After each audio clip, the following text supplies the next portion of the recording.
नमस्कार, मैं नेहा शर्मा आपके साथ और आप देख रहे हैं जस्ट इंडिया। खबरों के प्रायोजक हैं रंज care showroom in Rohtak and Bahadurgarh. Showroom पर आएं, टेस्ट ड्राइव लें और गाड़ी बुक कराएं।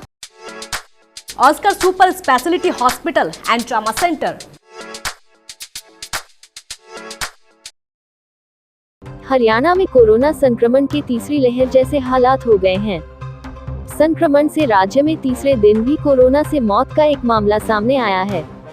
24 घंटे में 318 लोगों में संक्रमण की पुष्टि हुई है। एक्टिव केसों की संख्या में भी लगातार इजाफा हो रहा है। सूबे में इनकी संख्या 1109 रिकॉर्ड की गई है। हरियाणा के 22 जिलों में से 14 जिलों में अब संक्रमण फैल चुका है। गुरुग्राम, फरीदाबाद, पंचकुला के बाद अब रोहतक संक्रमण के लिहाज से हॉटस्पॉट बने हुए हैं। गुरुग्राम में 24 घंटे के दौरान 179 रिकॉर्ड मरीज मिले हैं। दूसरे नंबर पर पंचकुला में 39 और फरीदाबाद में 20 नए मरीज मिले हैं। रोहतक में 20, करनाल में 13 लोगों में कोरोना संक्रमण की पुष्टि हुई है। देखिए, मैं डराना नहीं चाहता, मैं चाहता हूँ क्योंकि अब लगता है ये लगभग हमारे जीवन का हिस्सा बन गया है। हमें इसके साथ रहकर जीना सीखना चाहिए। हमें अपने स्तर पर जो डिस्टेंसिंग है, मास्किंग है, हाथ धोना है, बार बार ज़्यादा पानी पीना है, हमें वो अपने जीवन में लाना है। अभी मैंने केवल 100 से ज़्यादा गैदरिंग वालों को मास्क लगाने की पाबंदी की है। मैंने गैदरिंग करने से मना नहीं करा, गैदरिंग करिए लेकिन मास्क लगाइए। उसी प्रकार से सारा जो हेल्थ स्टाफ है उनको कहा है कि मास्क लगाओ। प्रयागराज में उमेश पाल हत्याकांड के बाद एक बार फिर बमबाजी हुई है। भाजपा की जिला मंत्री विजयलक्ष्मी चंदेल के बेटे पर झूंसी इलाके में बम से जानलेवा हमला किया गया। उनकी कार पर 2 बम मारे गए। चंदेल के बेटे विधान सिंह हमले में बच गए। इस घटना का सीसीटीवी फुटेज भी सामने आया है। विधान सिंह सफारी कार से गुरुवार को रात अपनी मौसी के घर गए थे। गाड़ी में उनके दोस्त प्रांशु यादव भी थे। वह अपनी मौसी के बेटे का इंतजार कर रहा था। तभी 2 बाइक पर सवार 4 युवकों ने कार पर बम से हमला कर दिया। चारों ने अपने चेहरे पर गमछा बांध रखा था। प्रयागराज में ही 25 फरवरी को राजू पाल हत्याकांड के गवाह उमेश पाल की गोली मारकर हत्या कर दी गई थी। उनकी कार और गनर पर बम भी फेंके गए थे। इस मामले में गैंगस्टर अतीक का बेटा असद और उसके साथी शामिल थे। 42 दिन बाद शहर में एक बार फिर ऐसा ही हमला हुआ है। इन्होंने एक कसर भी नहीं छोड़ा है हमारे बेटे का जान लेने के लिए। क्या रंजिश है ये पुलिस पता लगाए। और ये शिव बच्चन का लड़का है, शिवम यादव। दिल्ली जयपुर हाईवे पर चलती हुई एक निजी बस में आग लग गई। इस हादसे में किसी के हताहत होने की सूचना नहीं है। दमकल की गाड़ियों ने आग पर काबू पा लिया है। जैसे ही गाड़ी में आग लगी तभी सभी यात्रियों को सुरक्षित बाहर निकाला गया, जिसके कारण बड़ी दुर्घटना टल गई। ये हादसा दिल्ली जयपुर हाईवे पर रामपुरा फ्लाईओवर के ऊपर बताया जा रहा है। इस हादसे की जानकारी देते हुए fire station officer Narendra Singh ने बताया कि यह बस किसी निजी कंपनी की थी जो दिल्ली से कंपनी कर्मचारियों को लेकर IMT मानेसर जा रही थी।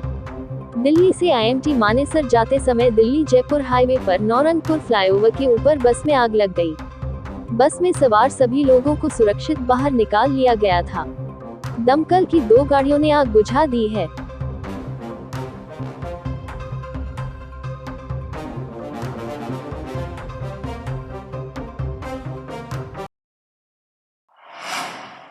अंबाला में लड़ाई झगड़े के मामले में दर्ज FIR में से 10 लोगों के नाम निकलवाने की एवज में 30,000 रुपए की रिश्वत लेते विजिलेंस ने एक दलाल और ASI चांदी राम को पकड़ा है।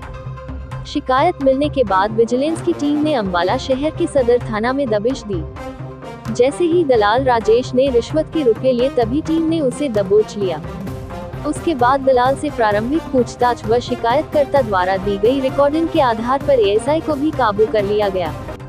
विजिलेंस की छापामारी की खबर फैलते ही थाने में हलचल हो गई। दोनों को काबू करने के बाद विजिलेंस की टीम उन्हें अपने संघ कार्यालय ले गई। दोनों को आज कोर्ट में पेश किया जाएगा। जानकारी के अनुसार विजिलेंस की टीम को लड़ाई झगड़े के एक मामले में नामजद शंटी ने शिकायत दी थी कि उसके समेत 13 लोगों पर मुकदमा दर्ज किया था। इनमें एक ही परिवार के 10 लोग शामिल हैं।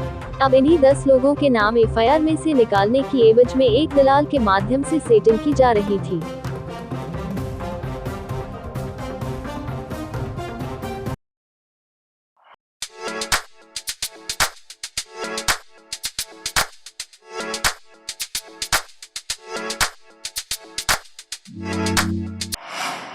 रोहतक में नगर निगम आयुक्त धीरेन्द्र खड़गट्टा की सख्त चेतावनी के बाद निगम अधिकारी कर्मचारी सख्त हुए। रोहतक में नगर निगम की टीम द्वारा घरों का मलबा सड़क पर डालने, बिल्डिंग मटेरियल को बिना ढके सड़क पर डालने, ग्रीन मेटिंग के बिना बिल्डिंग निर्माण करने वालों के ताबड़तोड़ चालान किए गए। इस दौरान नोडल अधिकारी Paramjeet, ASI Sumit, ASI Krishnalal, ASI Sandeep Rathi, ASI Narendra, ASI Pradeep Kumar, ASI Sushil Ranga मौजूद रहे। लोगों से अपील की मलबा सड़क पर ना डालें, नहीं तो बड़ी कार्यवाही हो सकती है। हरियाणा के रोहतक के गांव निंदाना में देर रात अपने साथी के संग मोटरसाइकिल पर लौट रहे युवक पर बदमाशों ने रास्ता रोककर ताबड़तोड़ फायरिंग कर दी। गोली लगने के कारण एक युवक की मौत हो गई, वहीं दूसरा गंभीर रूप से घायल हो गया। मृतक की पहचान गांव निंदाना निवासी सुमित उर्फ सेठी के रूप में हुई है। वह जेल से जमानत पर आया हुआ था। गांव निंदाना निवासी मोहित ने पुलिस को दी शिकायत में बताया कि उसका भाई सुमित उर्फ सेठी अपने दोस्त चीन निवासी अंशुल की मोटरसाइकिल पर गली में आ रहा था। वहीं आरोपियों ने ताबड़तोड़ फायरिंग आरंभ कर दिया। हरियाणा के सोनीपत के खरखौदा क्षेत्र बाइक सवार 2 बदमाशों ने आधे घंटे के अंतराल में 2 स्थानों पर पिस्तौल से फायरिंग की। गांव छिन्नौली में वेयरहाउस के ठेकेदार व उसके साथियों पर गोलियां चलाई गई। उन्होंने खेतों में छिपकर जान बचाई। इसके आधे घंटे बाद रोहना गांव में एक घर के बाहर 2 फायर किए गए। छिन्नौली के भंडारे में गोलियां चलने से अफरा तफरी मच गई और श्रद्धालु खेतों की तरफ भाग लिए। इन बदमाशों ने रोहतक के हसनगढ़ में भी गोलियां चलाई।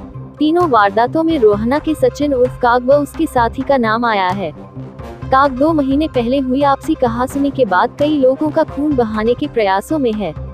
पुलिस ने दोनों स्थानों पर मौके से गोलियों के कई खोल बरामद किए हैं। हत्या के प्रयास का केस दर्ज करने के बाद पुलिस की टीमें दोनों बदमाशों की गिरफ्तारी के प्रयास में लगी हैं।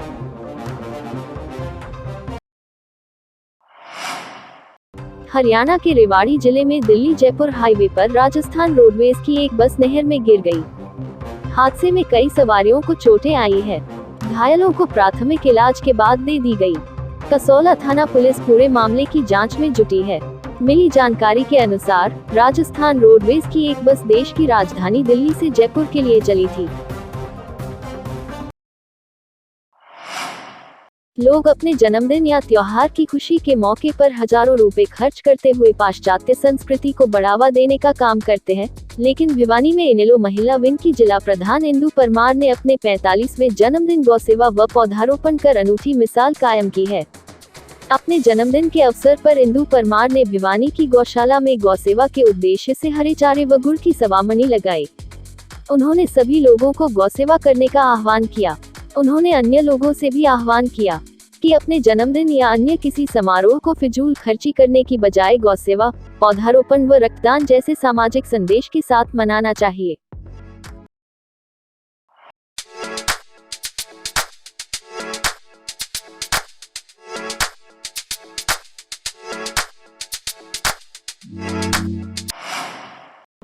गाजियाबाद के नंदग्राम इलाके में सुबह बॉयफ्रेंड ने गर्लफ्रेंड की गोली मारकर हत्या कर दी।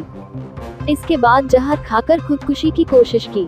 मौके पर पहुंचे पड़ोस के लोगों ने घटना की सूचना पुलिस को दी। पुलिस ने युवक को गंभीर हालत में दिल्ली के जीटीबी हॉस्पिटल में भर्ती कराया है। यहां पुलिस कस्टडी में उसका इलाज जारी है। हत्याकांड की वजह अभी पता नहीं चल पाई है। वारदात नंदग्राम थाना क्षेत्र के गांव घूटना में हुई। 20 वर्षीय दीपमाला यादव घर पर अकेली थी। हनुमान जयंती पर दीपमाला के मां बाप पूजा करने के लिए मंदिर गए थे। इसी दौरान 26 वर्षीय राहुल चौधरी घर में पीछे से घुस आया और तमंचे से दीपमाला को गोली मार दी। इस वारदात के तुरंत बाद राहुल ने जहर खा लिया। खबरों में फिलहाल इतना ही। देखते रहिए जस्ट इंडिया। नमस्कार।